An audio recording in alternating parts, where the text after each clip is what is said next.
Ang bawat lupain ay may kanya-kanyang paraiso.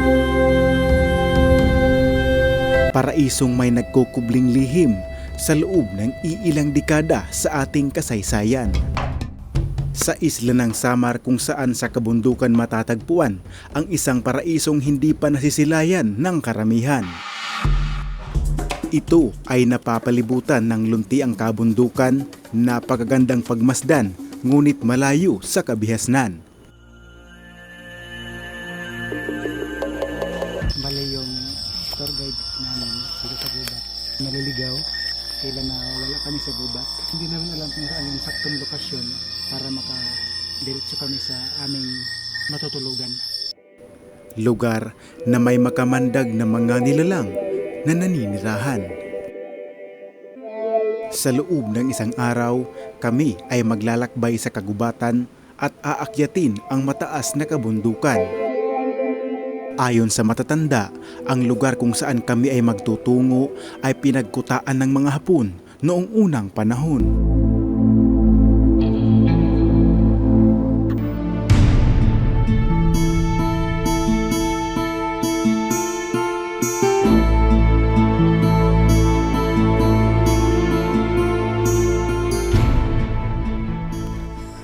May dalawang mga ngaso, 2 dekada na ang nakalipas. Mula sa barangay Tinani, sakop ng Baranas, Samar, sasamahan nila ako patungo sa natatanging paraiso. At ang mga ngaso noong unang panahon, forest guide ko ngayon. Aabutin kami ng 3 o 4 na araw sa loob ng kagubatan. Kaya lahat ng aming pangangailangan ay dinala na namin sa araw na ito.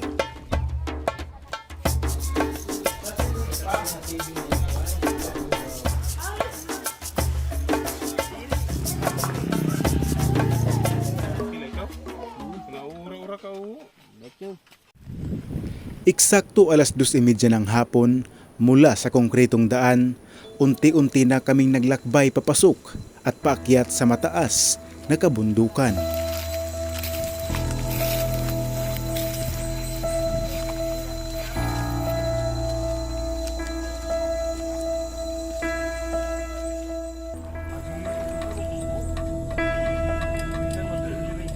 Paglipas ng 2 oras, unti-unti nang nagdidilim ang kapaligiran at nag-uumpisa na ring manghuni ang mga nilalang na sa kagubatan sa hapon mo lang mapapakinggan.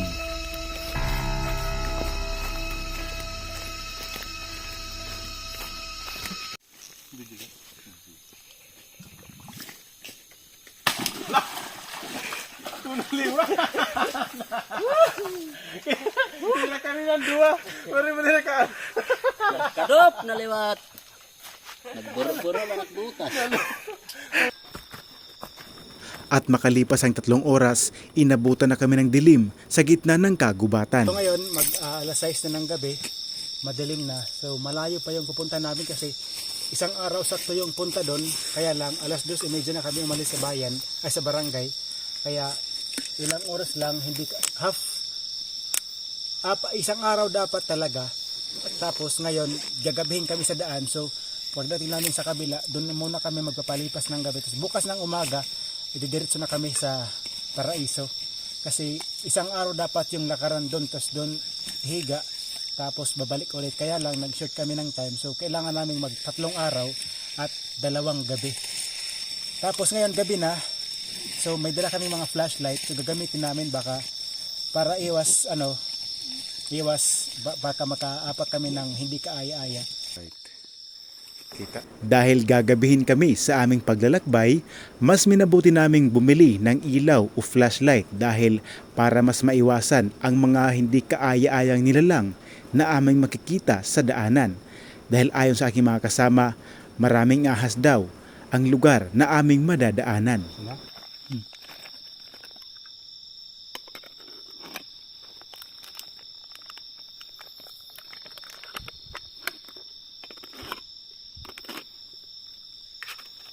Sa loob ng mahigit 3 oras, pagod na kami, kaya matapos magpahinga at mag-impake, nagpatuloy ang aming paglalakbay.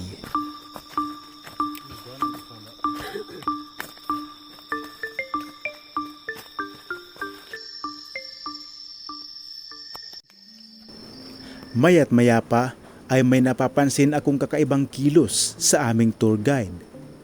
Tila nawawala na kami sa gitnang kagubatan. Dahil gabi at madilim, hindi sapat ang ilaw lang upang mahanap ang eksaktong daanan.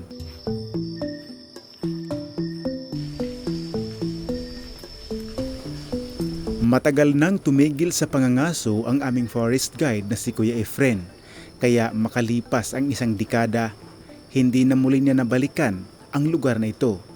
Kaya ganito na lang kahirap balikan o hanapin ang eksaktong daanan kung saan kami patutungo sa lugar na ito.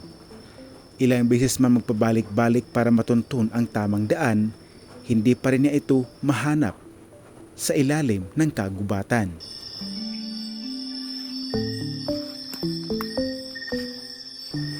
Mag-aalas 7 na ng gabi, gutom, uhaw at pagod na kami sa aming paglalakbay. Ngunit hindi pa rin matuntun ang tamang daan.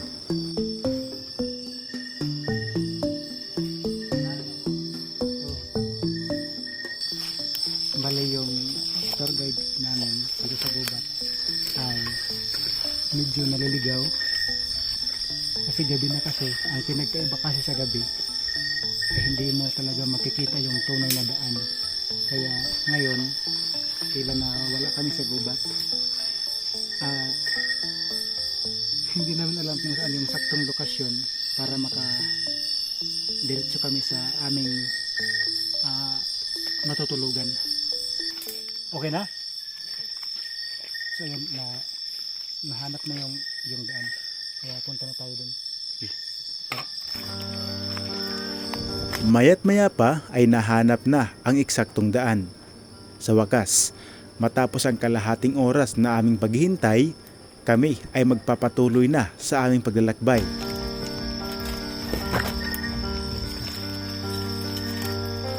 Akala namin kumpleto na ang aming pangangailangan, ngunit gaano man kami kapreparado, may isang bagay kaming nakalimutan na kakailanganin sa 4 na araw sa aming paglalakbay.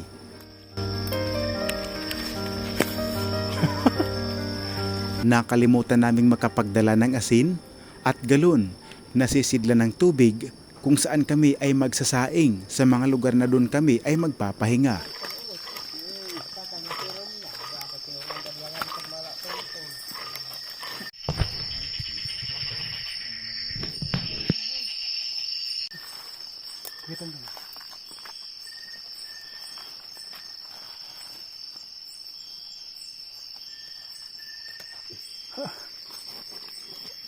Grabe. Kapag ito napunta sa balat natin, pasensyahan na lang tayo. Aray, may samad ka na. Samad ka. Ha? Oo, di pa. Samad ka.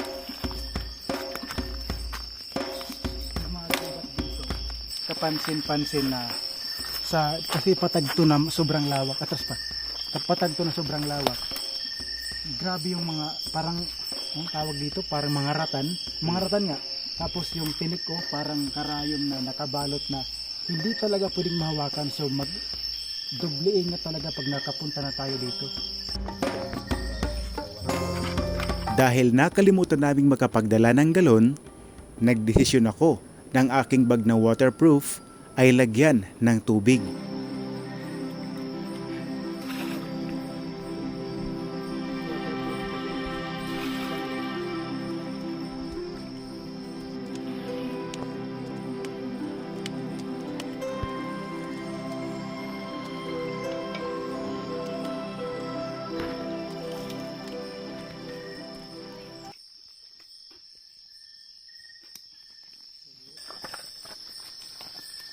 Dahil malayo sa kabiasnan ng aming lugar na pupuntahan, walang maliit na bahay o maliit na kubo na madadaanan.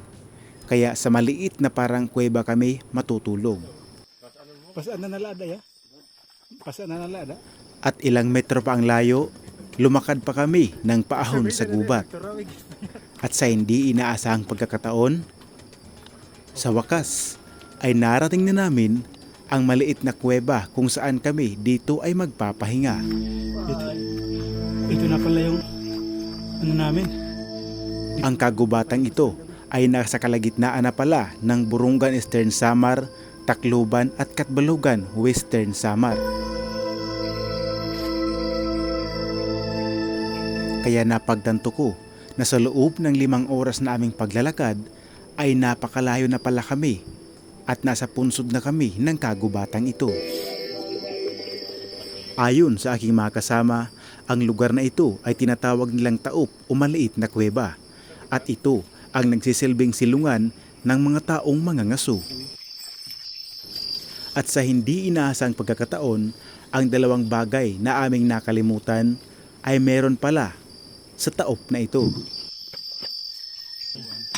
May mga taong kusang nag-iiwan ng mga gamit dito tulad ng galon at isang bagay na pangangailangan ng tao, ang asin.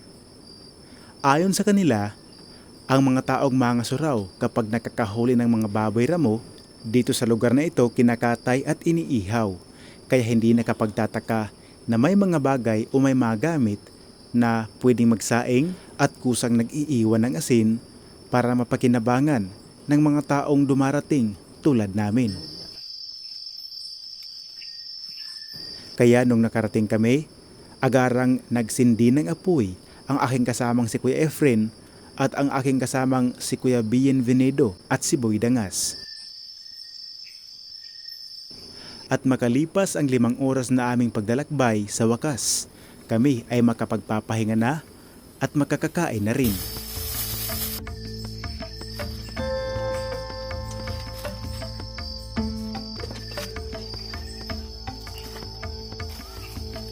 Matapos kumain, agaran namang naghanap ng dahon ng anahaw ang aking kapatid na si Roberto o Boy Dangas para magsilbing banig na siya ring lalagyan ng tent na aming matutulugan.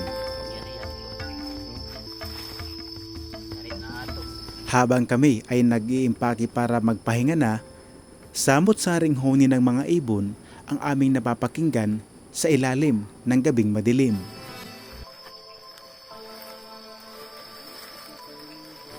Nakakapanindig balahibo, ngunit kay sarap kung papakinggan.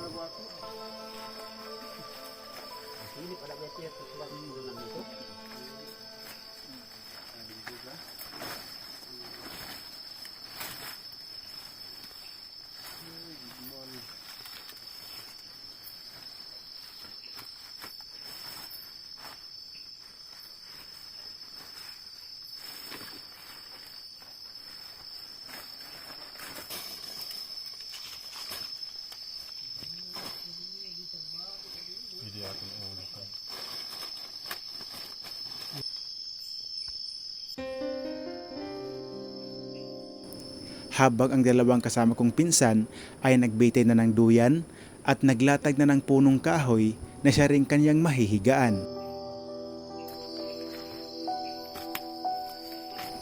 Sanay akong maglakbay at matulog sa kagubatan o kahit sa loob ng kuweba. At dito sa aking karanasan, tila may naiibang elemento na sa amin ay nagpaparamdam. Sa ilalim ng tahimik at payapang gabi, tila may ligaw na kaluluwa na sa amin ay nagpaparamdam. Hindi namin makunan ang mga bagay na siya nagpaparamdam at ito ay hinayaan na lang namin. So ayan, ngayon ay impunto alas 5 na ng umaga. Marami kaming naririnig ng mga huni ng mga ibon, na iba't ibang huni ng mga ibon. So kanina mayroong mga owl o bukaw kung tawagin sa warin na humuhuni o kuwago. Tapos mayroon ding mga iba't ibang mga ibon na hindi namin makilala, basta ang ganda. Sa pagliwanag ng kagubatan at muling pagsilip ni Haring Araw, nakita ko ang malawak na kagubatan.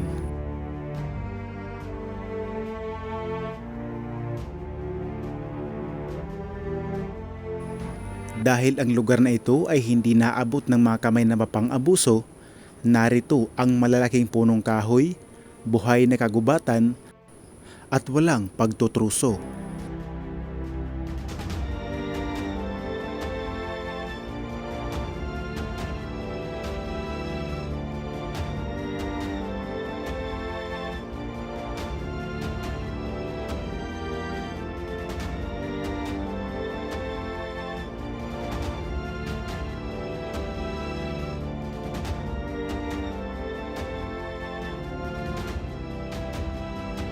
Sa umagang ito ay naghanap kami ng aming mauulam at habang kami naglalakad sa daan, bigla kaming nakarinig ng kakaibang tunog.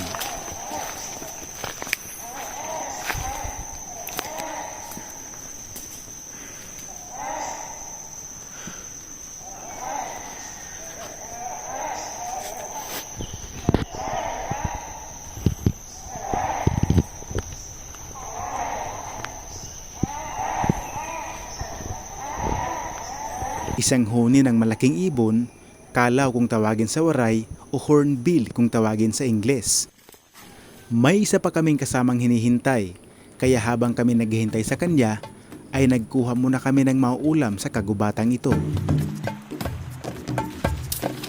Kung sa bayan, sa public market, ang ulam iyong mabibili at sa bundok iyong makukuha, sa lugar na ito, tanim ng kalikasan ang iyong matitikman.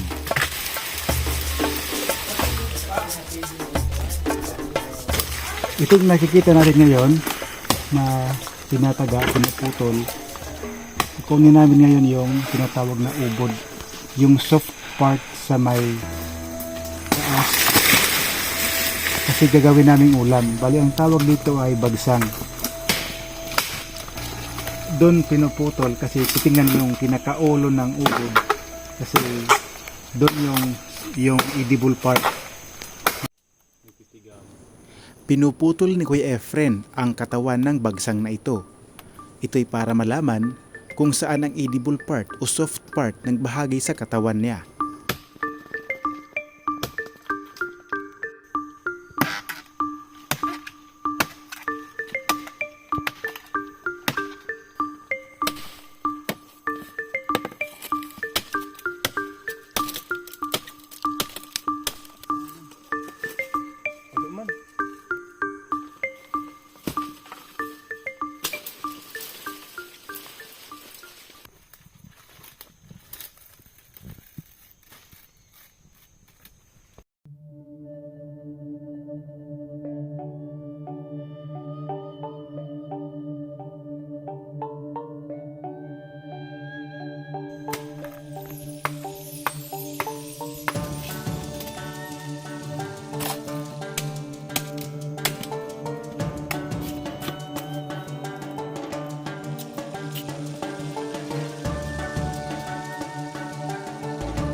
Inabot na kami ng gabi at ang isa pang tour guide na aming inihintay ay hindi pa dumating.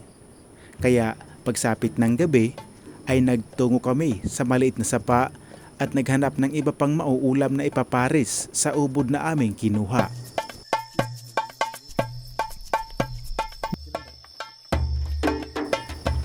Nanghuli kami ng talangka at naghanap ng iba pang palaka. Hindi pa man kami nakakalayo, may isang makamandag na nilalang na naghahanap rin ng kanyang makakain.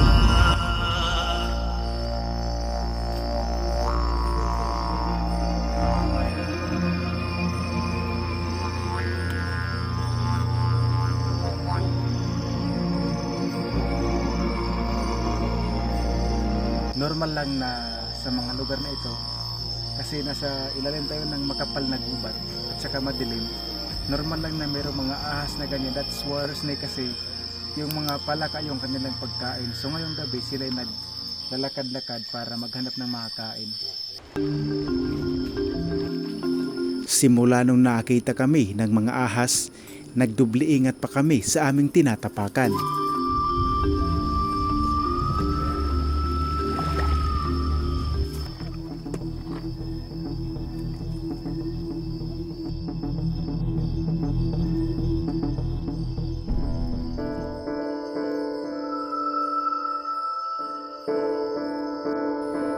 Ang mga palaka na ito ay nagmamasid upang maghanap ng makakain, at kung mamalasin, sila din ay kakainin.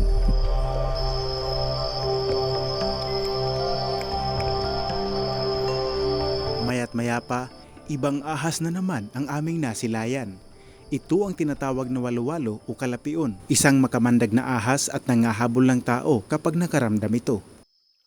Upang hindi ito magambala, mas minabuti naming layuan ang kamandag ng dilim.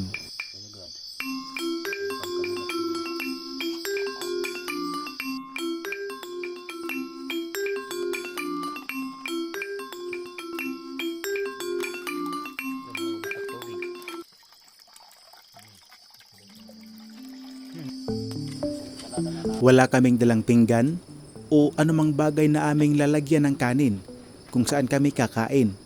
Kaya sa pamamagitan ng dahon ng anahaw, ito ang nagsilbing aming pinggan.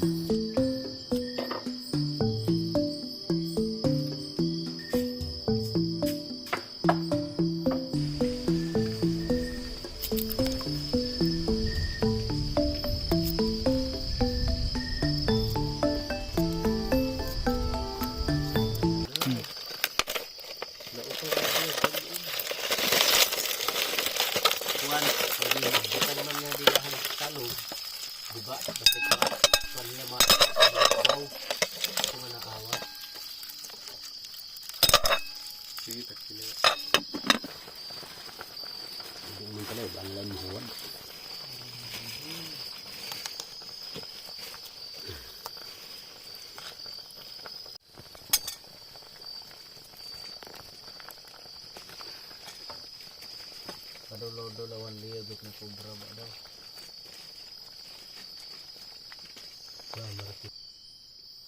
Kita ngot sa pa.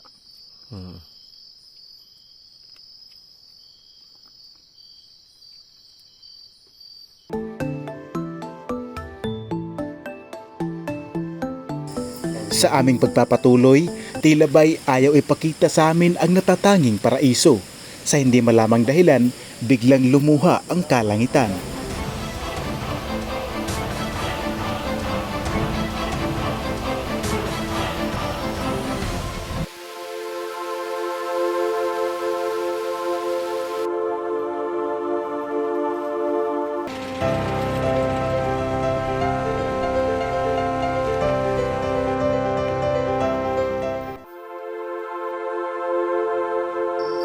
Talikod ko merong mga buto ng namatay na tao.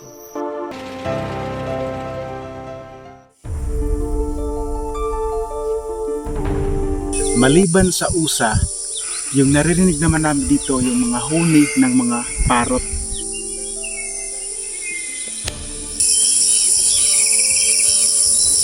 May naririnig kami tunog ng usa. Andyan.